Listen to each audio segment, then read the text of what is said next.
Number 11. Lighten your material load, starting today. As you do so, less energy is spent hoarding and ensuring and moving and polishing and so on. The less attracted you are to your possessions, and the more you are able to share them with others unconditionally, the more peaceful your life will be. See how many things you can give away that you no longer use, and don't ask anything for it in return. And don't tell anybody else that you did it. Just give, not to get, but just for the beautiful, soulful notion of unburdening your soul with all of that material stuff that you no longer need. Number 12. Work at being content with who you are rather than pleasing others by being unauthentic. Say to yourself, I am what I am, and it is okay as long as I am not hurting anyone else in the process. You have a right to be who you are, and the only morality that you have to be concerned with is whether somebody else is being hurt with you being who you are. You don't have to apologize for anything or anyone. You don't have to apologize to anyone for anything that you are. It's a wonderful affirmation. I am what I am, from La Cage aux Folles. I am what I am. Say it over and over again today. Number 13. Remember that what you think about expands. Since you have the power to make your inner world work for you or against you, use it to create the images of bliss that you want to occur in your material world. Eventually, that inner bliss will be the blueprint that you consult as the architect of your everyday life. Your thoughts create your reality.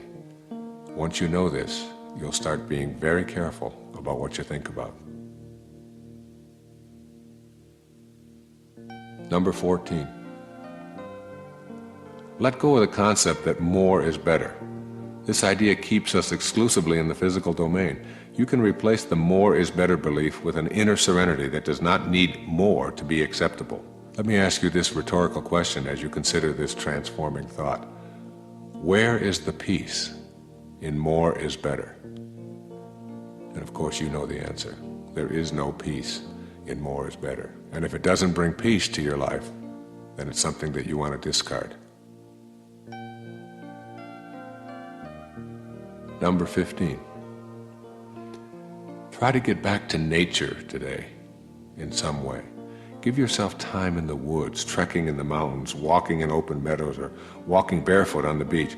When you take the time to drink in the beauty of the natural world, you will release your belief that things and accumulations are needed for you to feel complete. There's a wonderful saying I used to tell all of my clients. The wilderness is therapy. Even if you live in a city, if you can just walk barefoot along the grass in a park someplace, you'll find yourself feeling more blissful. Number 16. Today, shed your fault-finding tendencies.